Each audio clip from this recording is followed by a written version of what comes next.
En République démocratique du Congo, face au scandale, l'Église en République démocratique du Congo, face aux abus. On constate ces derniers temps plusieurs abus dans les églises. Et il y a certains pasteurs qui sont en train de s'être accusés. D'autres sont en train même d'aller porter porter plainte contre les autres pasteurs. Nous allons parler avec le pasteur Silas Mimile. Bienvenue, pasteur. Merci, Jean-David. Voilà. L'Église, vous êtes fiers aujourd'hui? Ben, écoutez, d'en faire partie? J'étais en train de sourire parce que je considère votre introduction très agressive, un tout petit peu agressive. Ben, écoutez, en tant que pasteur, en tant que responsable, en tant que leader censé prêcher par l'exemple, je ne peux nullement être fier. Nullement être fier du spectacle. Combien désolant que nous sommes en train de mettre sur la place publique. Parce qu'il n'y a pas que les individus qui sont touchés, des familles entières se voient lésées par ces comportements et l'Église est en train d'être affectée de par sa crédibilité. Mais qu'à cela ne tienne, nous continuons à espérer. Nous continuons à espérer que ces vents qui nous traversent aujourd'hui va être très court et nous allons très vite nous ressaisir. D'autant plus que nous croyons être au service d'un maître qui s'est transformé, qui se rend meilleur. Et c'est là par les moyens de son Esprit Saint qui habite en nous et au contact de la parole que nous prêchons nous-mêmes. Voilà, vous dites que vous continuez à espérer. Oui. Qu'est-ce que vous faites pour limiter ces scandales constatés dans les églises? Bon, écoutez, je n'aimerais pas simplement m'appesantir sur le concept de scandale, parce que le scandale, c'est aux yeux des hommes. Aux yeux de Dieu, tout péché est un péché, même s'il n'a pas atteint la dimension du scandale. Parce qu'on parle d'un scandale lorsque un mal est mis à la place publique. Mais Dieu n'est pas blessé dans son amour propre vis-à-vis de nous, simplement parce qu'il y a une vidéo, il y a un propos qui est rapporté sur la place publique. Même lorsque nous péchons, tout homme, lorsque tout homme commet un péché, surtout pour un enfant de Dieu, que ce soit dans les secrets et même dans la pensée, cela est considéré comme étant un mal. Et un mal reste un mal, un péché reste un péché. Peu importe les statuts de celui qui le commet, peu importe la position sacerdotale ou ministérielle de celui qui le commet. Le péché a une même sanction pour tout le monde. Mais seulement le pasteur, de par sa position ministérielle, de par sa vocation en tant que berger, a l'obligation morale et spirituelle de prêcher par l'exemple. La question que vous posez pour savoir qu'est-ce que nous faisons, eh bien, la première démarche que nous avions toujours fait et que nous continuerons encore à faire, c'est celui de nous enseigner nous-mêmes en tant que pasteurs. Pour considérer que Dieu n'est pas un ami, on ne s'habitue pas avec Dieu parce qu'on a fait autant d'années dans les ministères, et aussi ne pas croire que notre popularité serait aux yeux de Dieu un laisser-faire. Parce que les hommes peuvent nous acclamer, mais cela n'empêcherait pas Dieu de nous sanctionner quand il le faudra. Ce qu'il faudrait faire aujourd'hui, c'est lancer un appel aux pasteurs que nous sommes. Pour comprendre, pour leur faire voir que, en tant que lumière du monde, en tant que sel de la terre, comme Jésus l'a dit dans l'évangile selon Matthieu au chapitre 5, nous sommes dans l'obligation d'être des modèles. D'être des modèles. Et nulle part la Bible n'oblige les pasteurs ou ne demande à un homme, pasteur soit-il, d'être parfait. Les hommes sont imparfaits, ils commettent du mal, ils commettent de bavures, mais je pense qu'en tant que pasteur, nous avons l'obligation d'être exemplaires, d'être des modèles dans nos propos, dans notre comportement et même dans notre conscience. Mais qu'arrive-t-il lorsqu'un pasteur commet un péché? C'est à ce niveau que se situe le problème. Il faudrait, comme nous l'avions toujours dit même plusieurs fois sur ce plateau de télévision Télé 50, il faudrait que les pasteurs que nous sommes cessions de fonctionner en électrons libres. Parce que cette liberté que nous reconnaît l'État en tant qu'église locale qui a son statut, sa personnalité juridique, et nous a aussi placés dans une sorte de libertinage qui fait à ce que beaucoup de pasteurs aujourd'hui que nous sommes ne savions pas être soumis à une sanction de la part de nos pères. Pourquoi? Parce que les quelques associations de pasteurs qui existent se voient limitées dans le nombre de membres, de pasteurs membres qui en font partie. C'est-à-dire, en tant que président, par exemple, d'une plateforme pastorale, je n'ai le droit de ne sanctionner que ceux-là qui font partie de ma juridiction. C'est ça le problème. C'est ça, justement. C'est ça qui vous limite. Parce qu'aujourd'hui, tel que vous êtes là, je ne sais pas si vous n'êtes pas de l'Église des Réveils. Il y a ceux qui sont de l'Église des Réveils et ainsi de suite.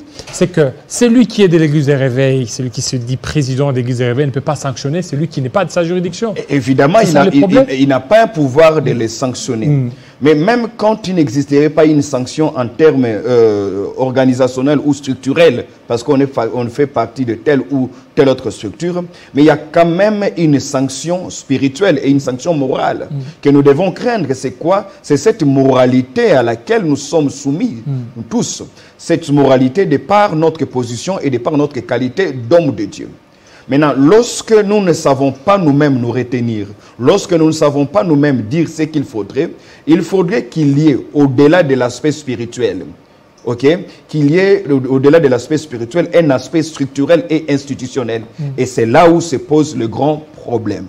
Lorsqu'un avocat a un problème avec un autre avocat, il va auprès du barreau, il va auprès de l'ordre d'avocats. C'est là où il va rester contre son collègue, son père avocat.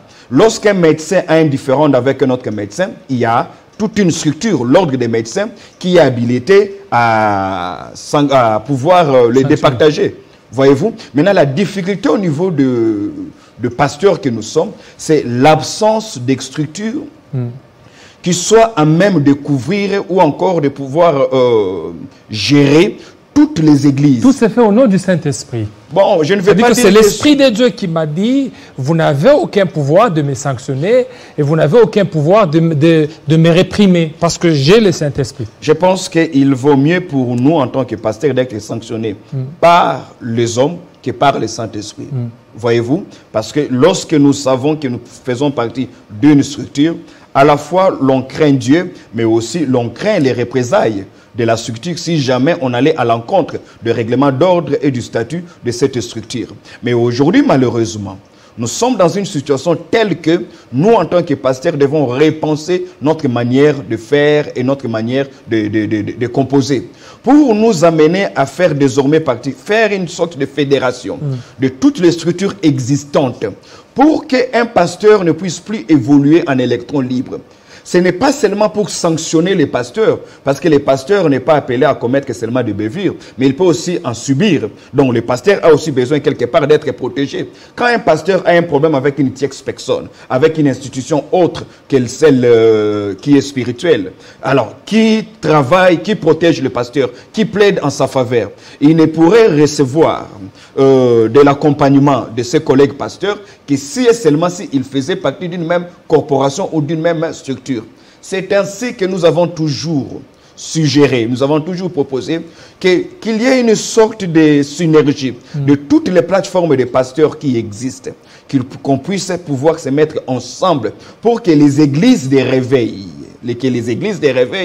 regardent dans une même direction et cela va éviter. Est-ce que ça sera possible là, pasteur? Parce que vous savez... Ça ne peut pas être impossible de il y a les hauts représentants du Congo. Et il y a aussi votre structure là. Les REC. Voilà, les REC qui est là. Il y a aussi les REC, tantôt il y a aussi les CC et ainsi de suite. Non, les CC est une autre. Bon, voilà, les CC c'est une autre structure. Alors, vous ne voyez pas d'abord au niveau des églises et réveils. Oui. Il y a plusieurs structures. Dénilès, il y a aussi sa structure. Donc, le prophète Dodon Kankenza a aussi sa structure. RSC.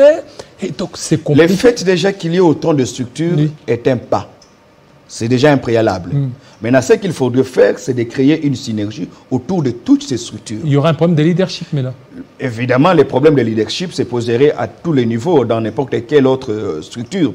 Mais je pense qu'en tant qu'homme de Dieu, en tant qu'homme conduit par l'Esprit de Dieu, et surtout marchant à la lumière de la parole de Dieu, nous pouvons nous surpasser. Voyez-vous? Nous pourrons nous surpasser parce qu'il faudrait que quelque chose arrive pour que autre chose arrive. Et je pense que la situation que nous sommes en train de traverser prouve à suffisance qu'il y a nécessité impérieuse pour nous, en tant que pasteurs, de nous regarder en face et de dire, écoutez, le problème n'est pas seulement le mal qui est commis, mais c'est la gestion du mal, mais aussi la récupération de ceux qui commettent reconnaître c'est mal. Pas seulement pour être sanctionné, mais aussi pour être récupéré. Parce que plusieurs de ceux qui ont commencé les églises des réveils, le pasteur Mbiye, paix à son âme, l'apôtre Léopold Mutombo, ils ont suspendu leur participation dans les églises des réveils. Pourquoi? Parce qu'ils ont trouvé, il y a eu beaucoup d'erreurs. Ils se sont dit, vaut mieux que je puisse me retirer et puis évoluer à ma manière. Écoutez, il n'y a aucune structure au monde, religieuse soit-elle, qui soit constituée des hommes parfaits. Voyez-vous? Dans toutes les structures du monde, politiques, sociologiques, religieuses, culturelles, il y a toujours des imperfections. Mais cette tendance que nous avons développée, là où il y a un problème, la première intuition qui nous arrive, c'est celle de quitter. Lorsque nous quittons, nous fragilisons la structure que nous avons créée nous-mêmes, mais aussi en vivant en autarcie, nous nous exposons. Et c'est la situation que nous avons aujourd'hui. Et vous non plus, vous n'êtes pas de l'RSC? Non, non, parce que nous sommes membres. Nous sommes membres des églises des réveils, mais nous ne sommes pas membres de l'RSC en tant qu'institution. C'est ça aussi le problème. C'est ça justement le problème. Mais n'empêche, vous savez, au niveau direct, je ne vais pas trop parler au niveau... vous savez, au niveau direct, il n'y a pas longtemps, nous avons fait une ronde. Nous avons vu un bon nombre des aînés, des pères qui ont même milité à la naissance des églises des réveils au Congo, pour leur faire voir la nécessité qu'il y avait aujourd'hui de pouvoir fédérer toutes les plateformes pastorales qui existent. Ceci nous rendrait crédibles aux yeux de l'opinion publique, nous rendrait crédibles aux yeux de nos autorités politiques, mais aussi nous renforcerait nous-mêmes en tant que structure. Parce qu'il faudrait quand même qu'il y ait un syndicat de pasteurs.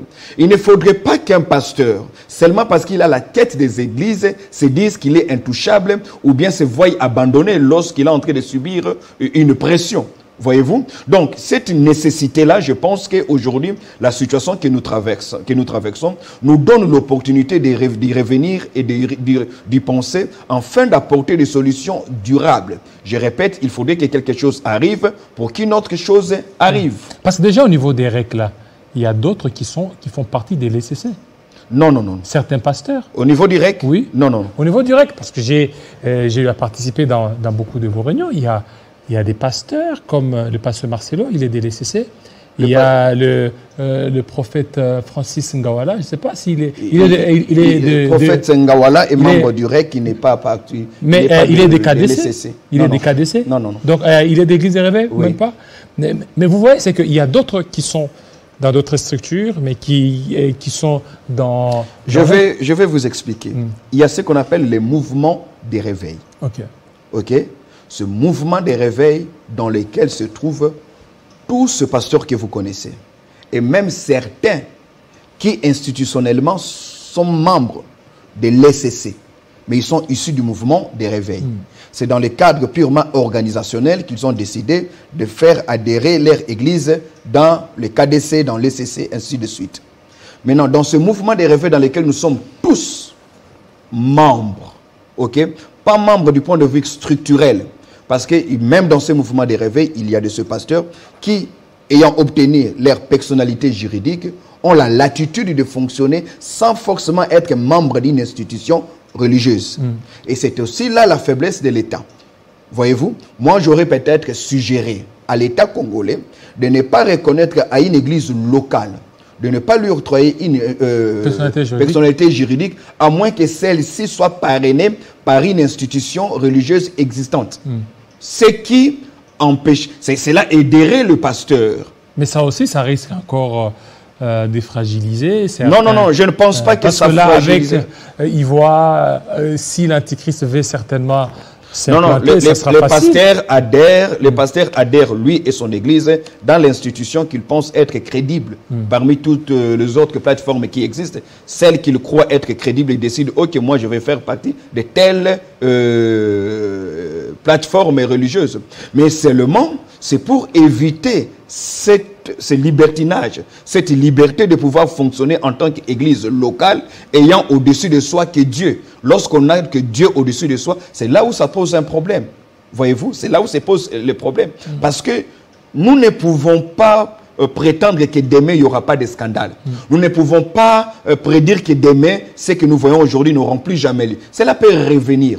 Mais la question, c'est de savoir comment prévenir, comment limiter, mais aussi comment récupérer ceux qui commettent ces forfaits. Parce que ceux qui commettent ces forfaits ne doivent pas seulement être blâmés, mais en tant étant donné que ce sont aussi des âmes à sauver, ont aussi besoin d'être récupérés. Mais quelle est la procédure? Quel est le cadre qui les récupère? Quel est le cadre qui procède à la réparation? Et des personnes qui ont été préjudiciées, mais aussi des personnes qui elles-mêmes ont été auteurs. Est-ce que vous ne voyez pas qu'avec la venue du mouvement des réveils, la venue du mouvement du Saint-Esprit, c'est ce qui a fait à ce qu'aujourd'hui, qu'on puisse assister, tel que vous l'avez dénoncé, à ce libertinage? Aujourd'hui, il y a des pratiques dans les églises. Ce n'est pas une question du Saint-Esprit. C'est une question d'homme. C'est une question d'ordre organisationnel. Les hommes ne s'organisent pas. Avec le Saint-Esprit, je parle beaucoup plus des pratiques. Hein. Oui. Il y a d'autres qui vous diront il faut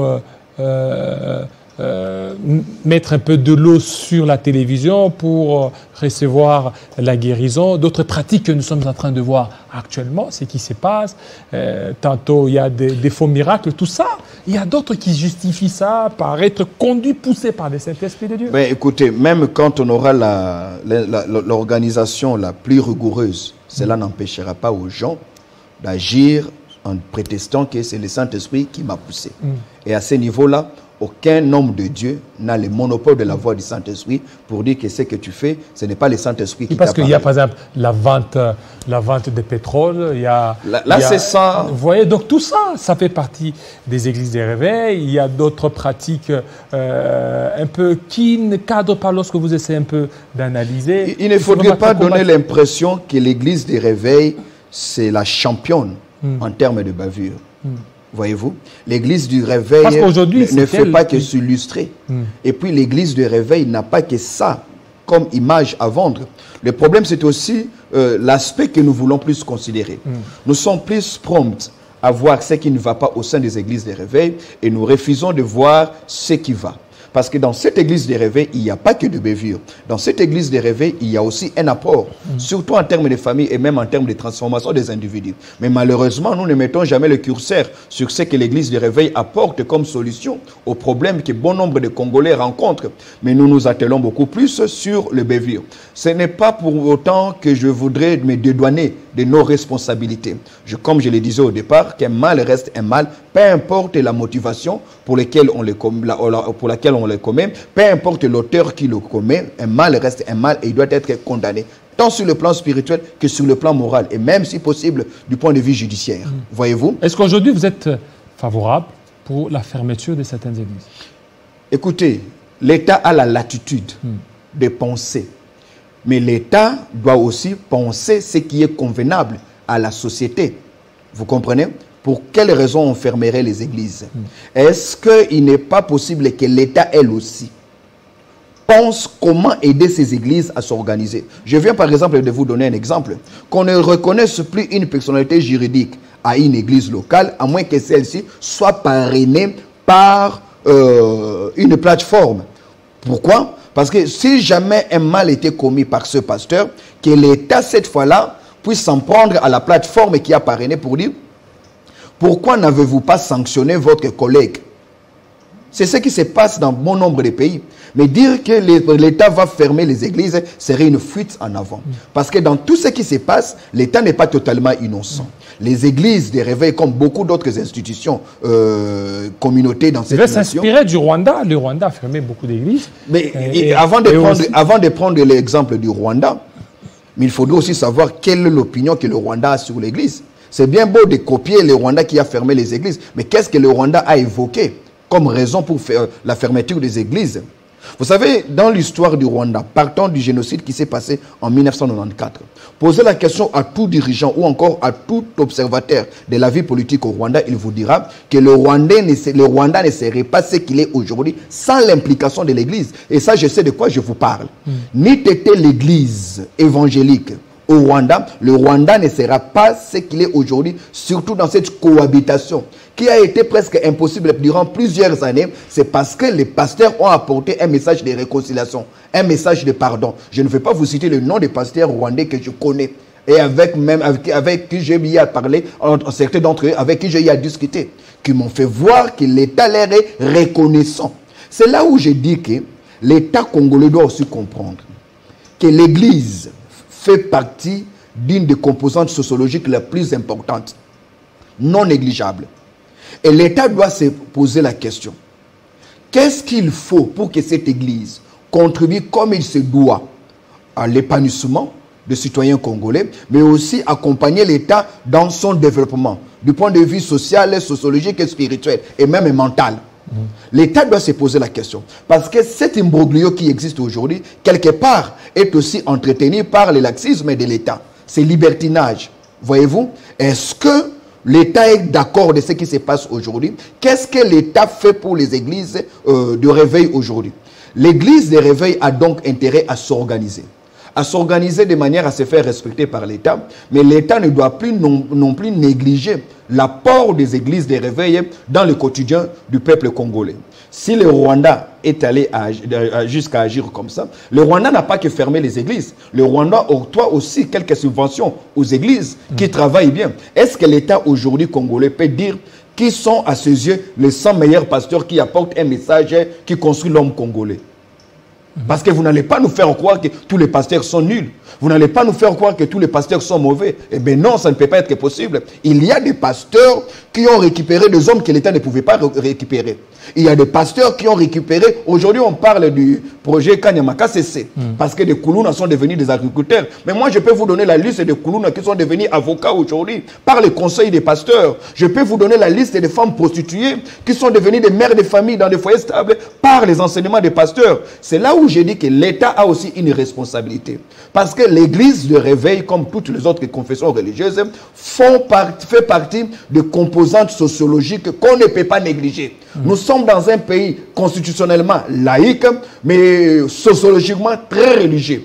Étant donné que nous sommes dans un pays très religieux, les églises de réveil ont un grand rôle à jouer.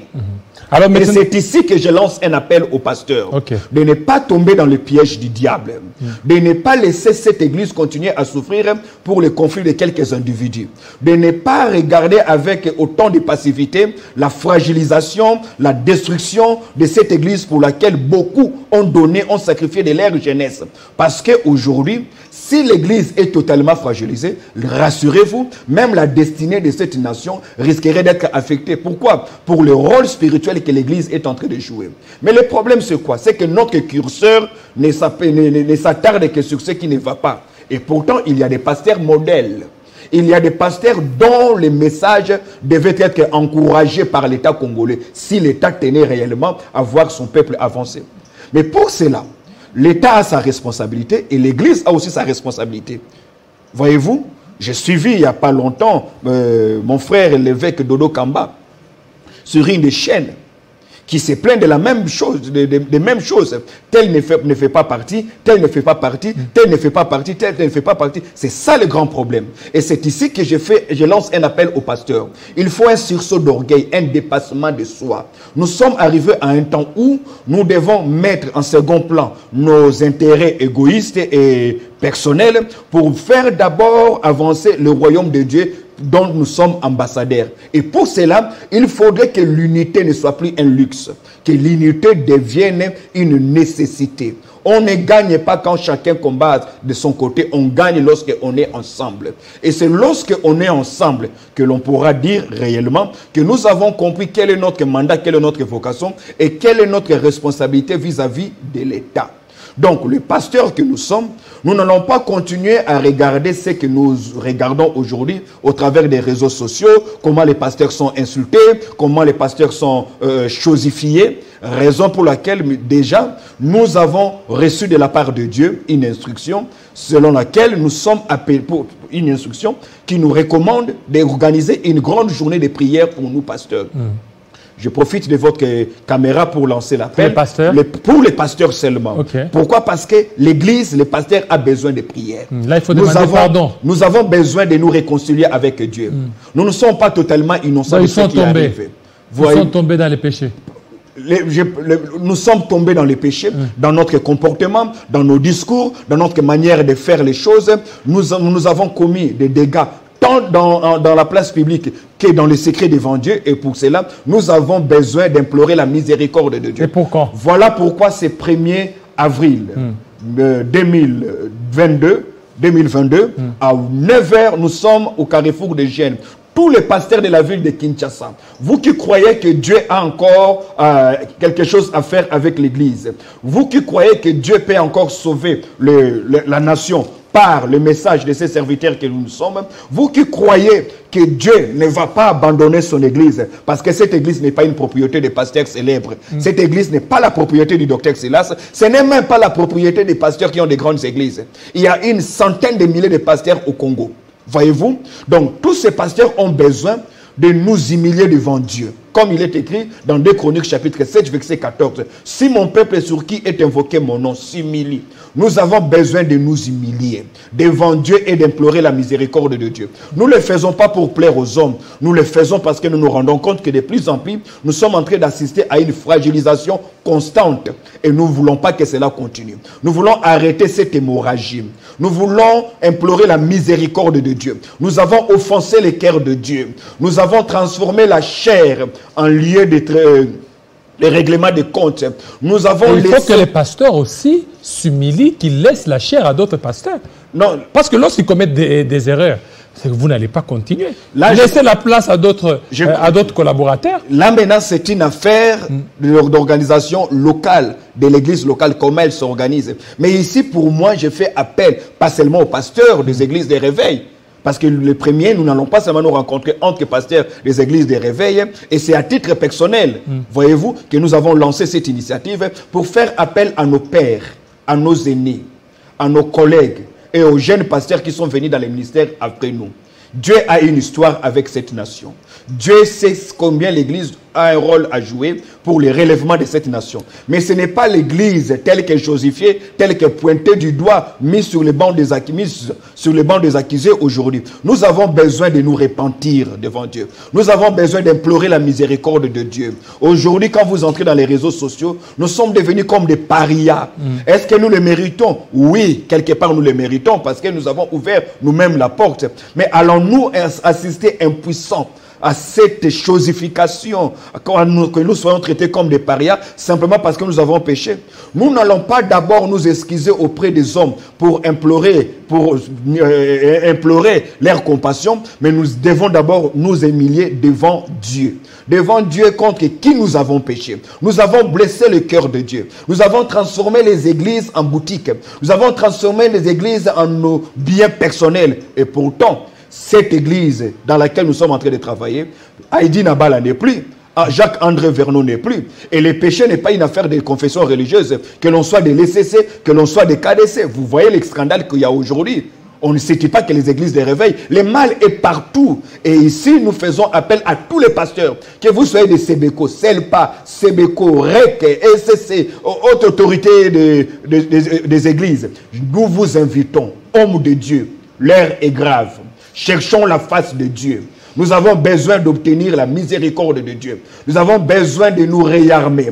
Nous avons besoin de nous regarder en face et de confesser le péché afin d'obtenir miséricorde auprès de Dieu. Sinon, notre orgueil va finir par nous disqualifier. Et Dieu ne veut pas que nous soyons disqualifiés, car nous avons une mission à accomplir sur cette terre avant de les rencontrer au dernier jour. Voilà, quand est-ce qu'Eric va intégrer les RSC? Non, ici je ne suis pas venu au nom du REC, malheureusement, je suis venu à titre personnel pour cette organisation. Oui, à titre personnel, maintenant vous êtes du REC, parce qu'on a vu, vous avez même épinglé, c'est que le prophète de Dokamba est en train de parler, tel n'est pas des RSC et tout ça, et on a senti une certaine suspension des activités de l'RSC, de la part des REC.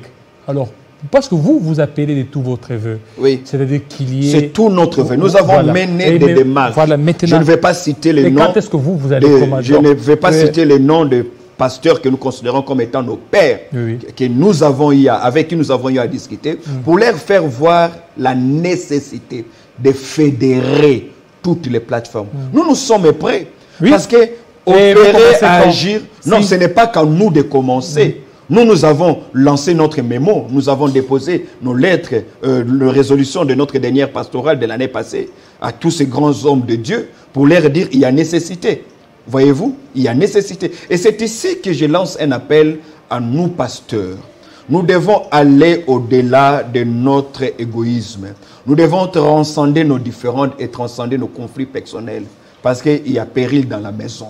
Nous avons intérêt à faire à ce que la gloire de Dieu revienne dans cette église. Cette gloire d'hier, cette gloire, cette autorité que cette église avait hier, lorsqu'elle n'était que sous des arbres, lorsque nous marchions à pied aujourd'hui, nous n'allons pas laisser que la gloire et la célébrité puissent nous monter en tête jusqu'à nous enivrer comme des gens qui ne connaissent pas Dieu.